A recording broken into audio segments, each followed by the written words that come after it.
CTET, TET एवं अन्य प्रतियोगी परीक्षाओं की तैयारी हेतु अध्ययन लॉग चैनल को लाइक, शेयर एंड सब्सक्राइब करें तथा वीडियो को सबसे पहले देखने के लिए बेल आइकन दबाना न भूलें।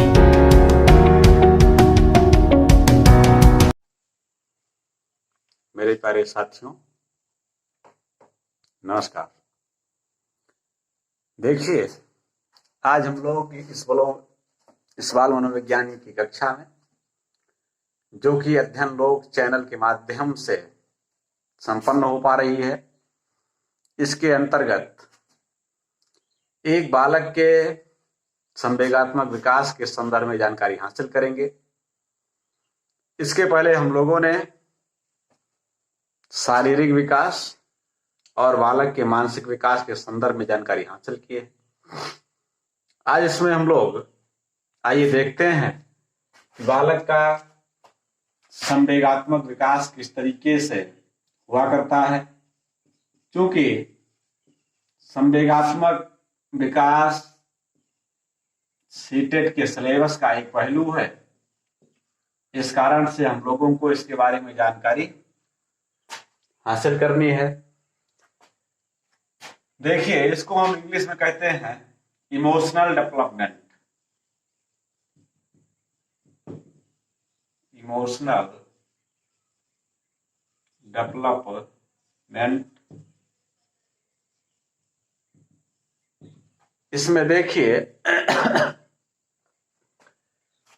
जैसे एक बालक के विकास के अन्य पक्ष हैं और वो सभी पक्ष एक दूसरे से अंततः संबंधित हैं, या कि वो सभी पक्ष एक दूसरे से परस्पर जुड़े हुए हैं, उसी तरीके से ये जो बालक का संवेगात्मक विकास है, ये भी विकास के अन्य पहलुओं के साथ ही, या कि उसके अन्य पक्षों के साथ में जुड़ा हुआ है।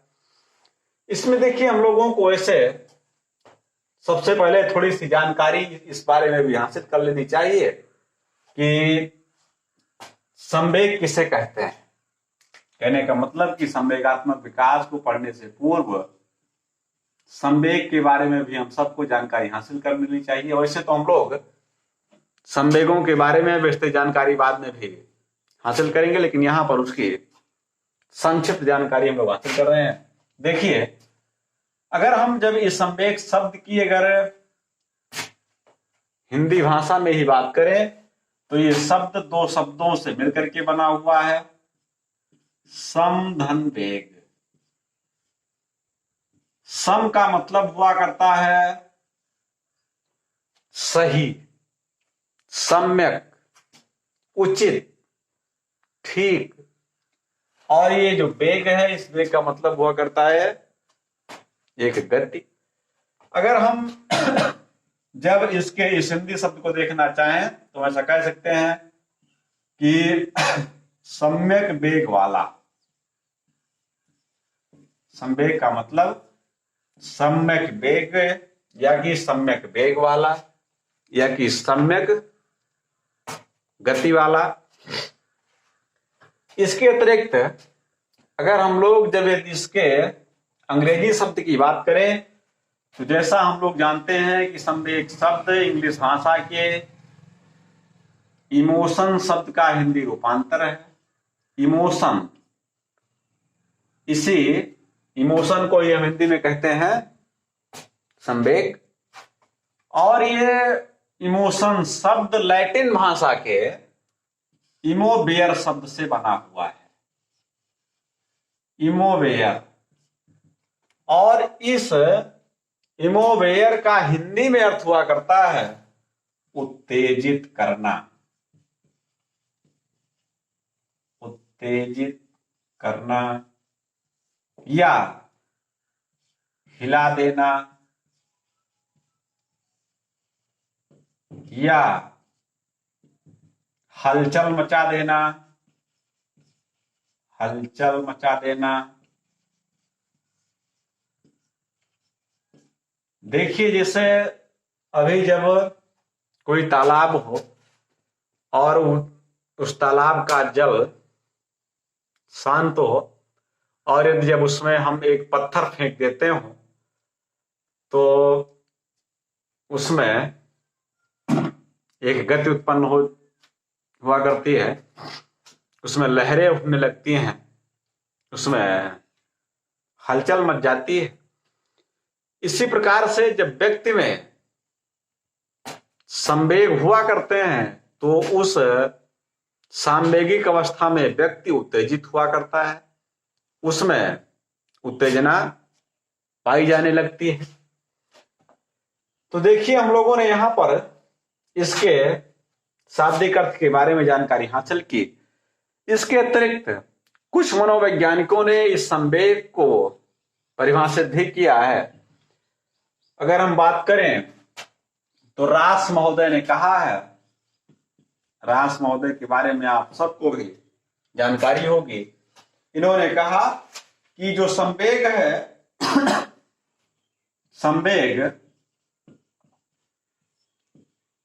चेतना की वह अवस्था है, संवेग चेतना की वह अवस्था है जिसमें रागात्मक तत्व की प्रधानता पाई जाती है,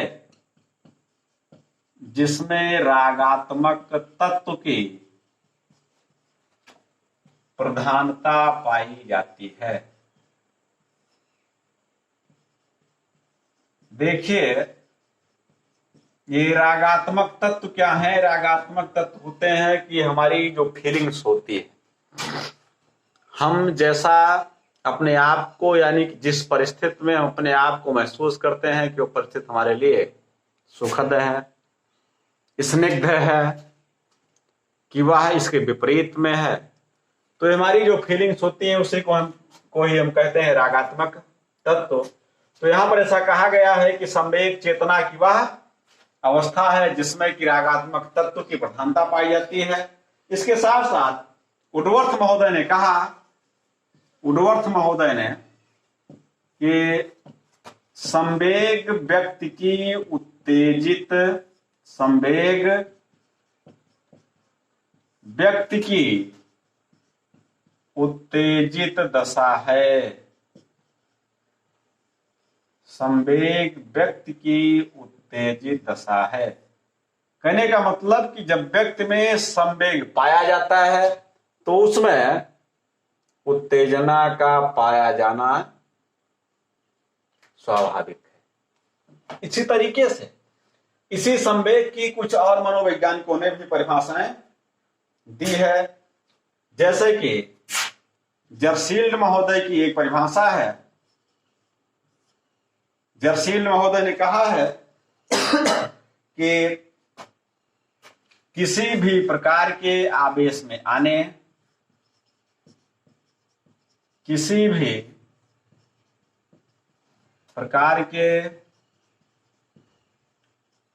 आवेश में आने या भड़क उठने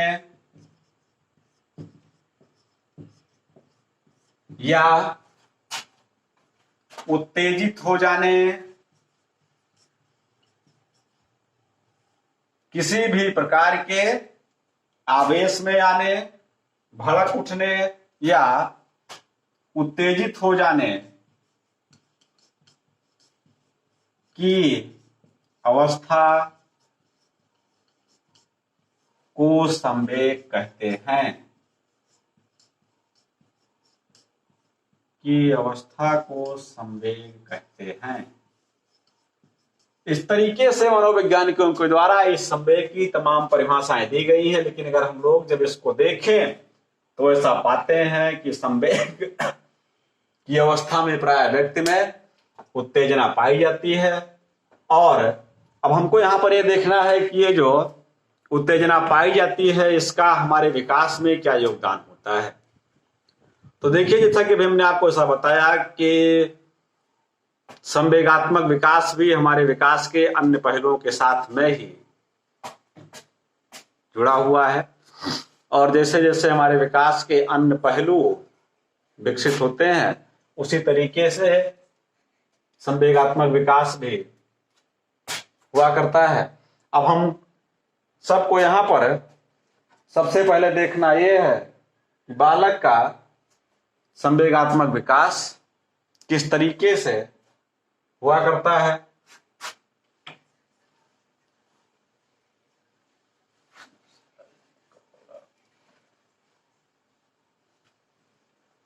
देखिए, शैशवावस्था शैक्षिक दृष्टिकोण से मानव विकास की प्रथम अवस्था मानी गई है और हम सबसे पहले शैशवावस्था में संवेगात्मक विकास के बारे में जानकारी हासिल करेंगे। शैशवावस्था में संवेगात्मक विकास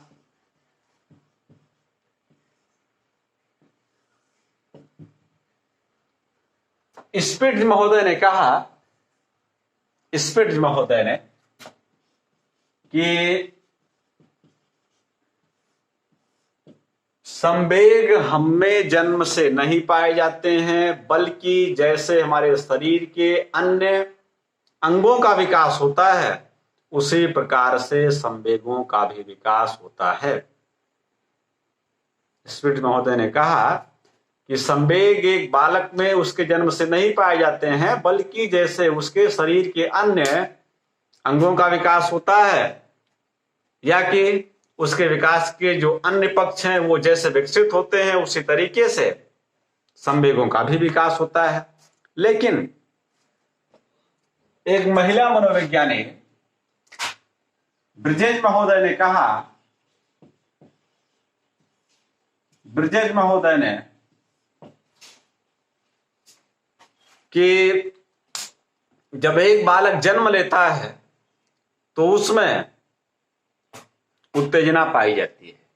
इनके कहने का मतलब यह था कि बालक के जन्म के समय उसमें उत्तेजना विद्यमान रहती है और आगे चल करके उसमें और भी अन्य संवेगों का विकास होता रहता है।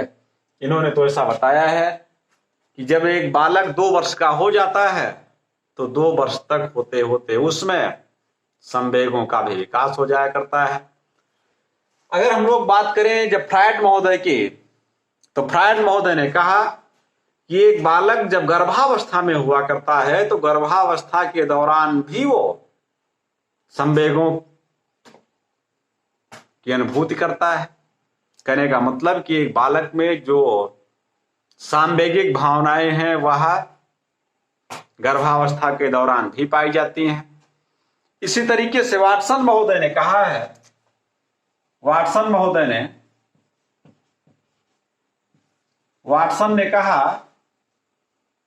कि एक बालक में संवेग उसके जन्म के समय से पाए जाते हैं और उन्होंने कहा कि उसके जन्म के समय उसमें मुख्य रूप से 3 प्रकार के संवेग परिलक्षित होते हैं, जिसमें डर,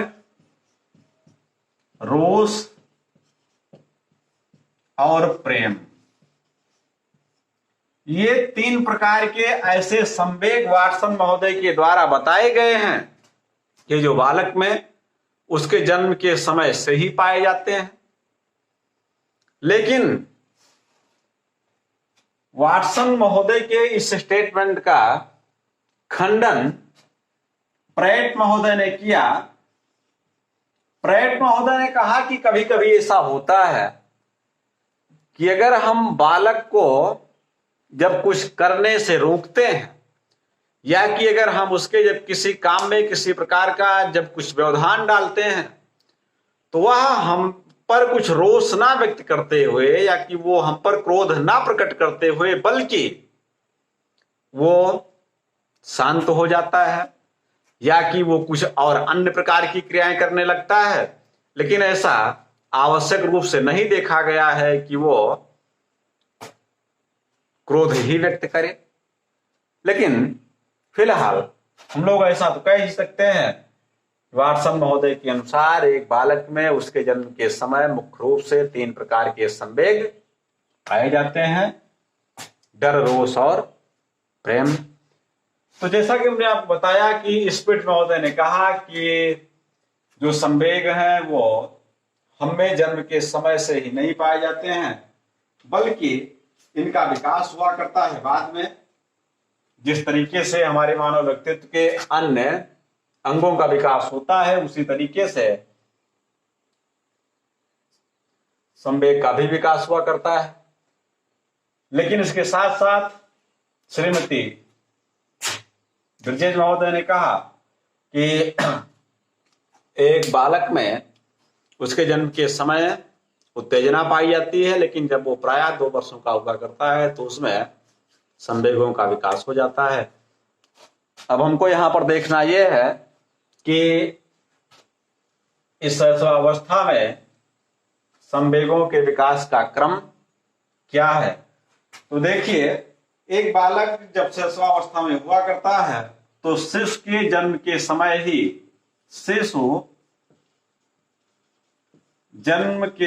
ही संवेगात्मक व्यवहार का प्रदर्शन करता है। वैसे तो ब्रिजेश महोदय ने कहा ही कि शिशु में उसके जन्म के समय उत्तेजना पाई जाती है, लेकिन वह जन्म के समय ही कुछ संवेगात्मक व्यवहार का प्रदर्शन करता है, जैसे कि रोना, चिल्लाना, हाथ पैर पटकना,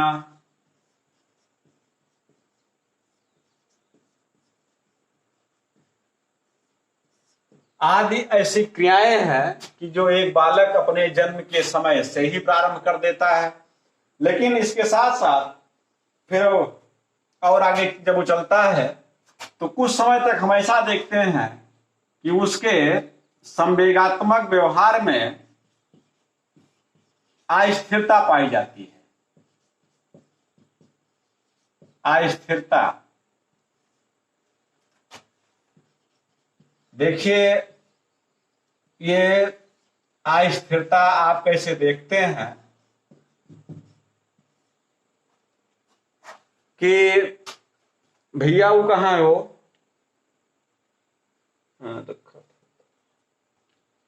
स्याही कम पड़ गया हो, मार्कर चलत नहीं ना, रुको थोड़ा सा मार्कर में स्याही डाल दी।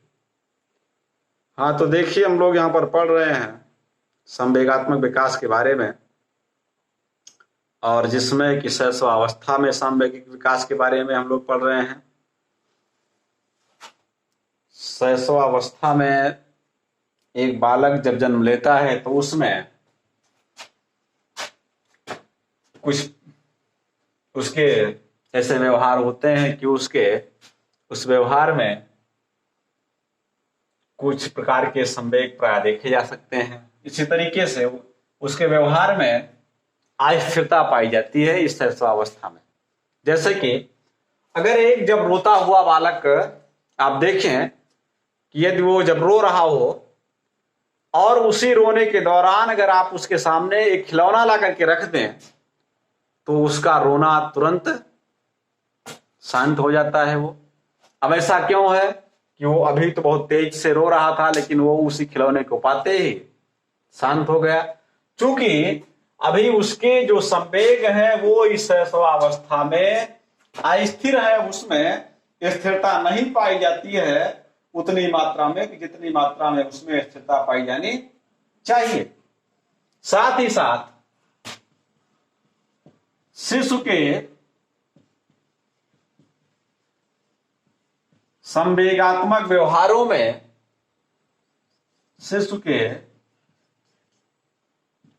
संवेगात्मक व्यवहार में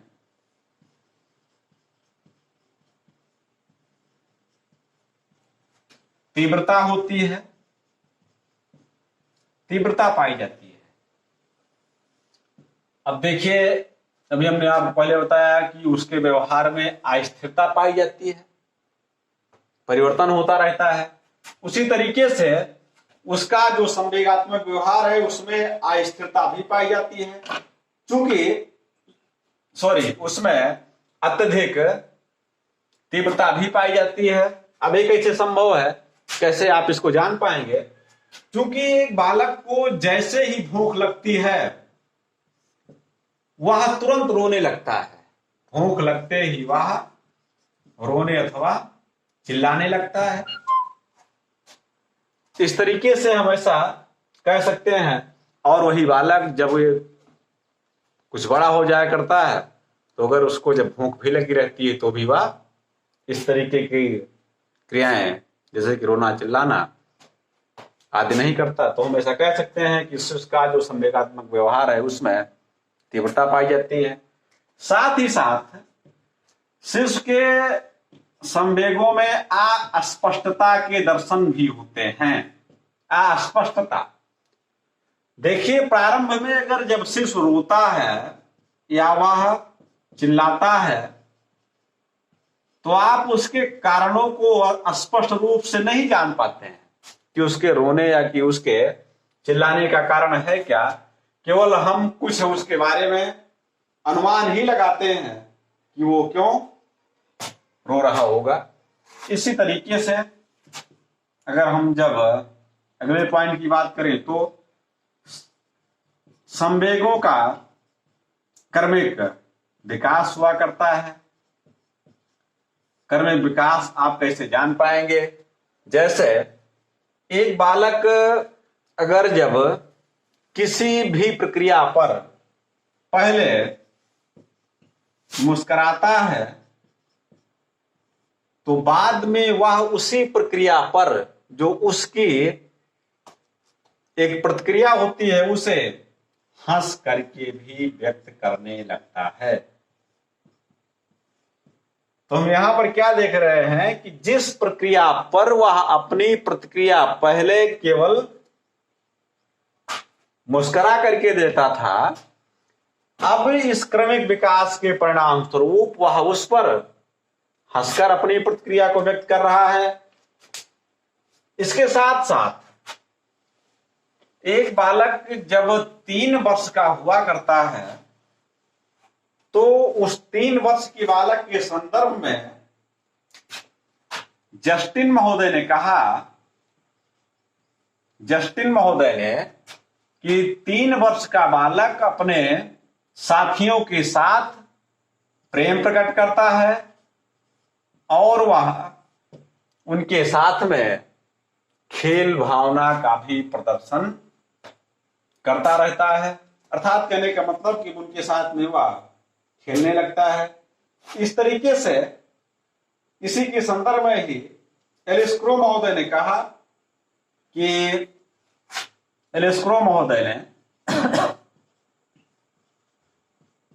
कि शिशु अपने बड़ों से संवेगों का अनुकरण करता है।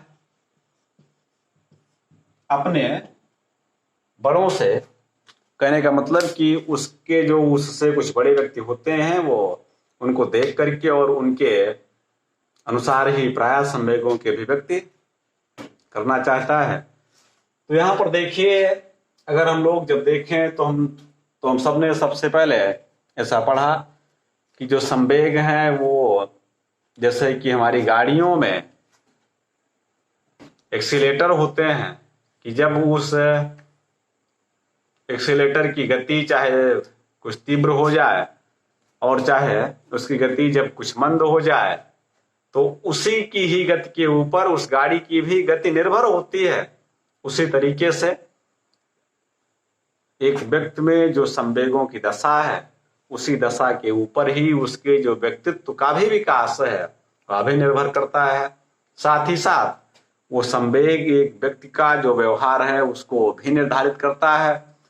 तो इस तरीके से संवेगों का एक बालक के व्यक्तित्व में बहुत बड़ा योगदान है। तो यहां पर आज हम लोगों ने संक्षेप में संवेग क्या है और शैशवावस्था में इस संवेगात्मक विकास किस तरीके से हुआ करता है इसके बारे में जानकारी हासिल की। आगे हम लोग बाल्यावस्था और किशोरावस्था में संवेगात्मक विकास के बारे में जानकारी हासिल करेंगे। धन्यवाद।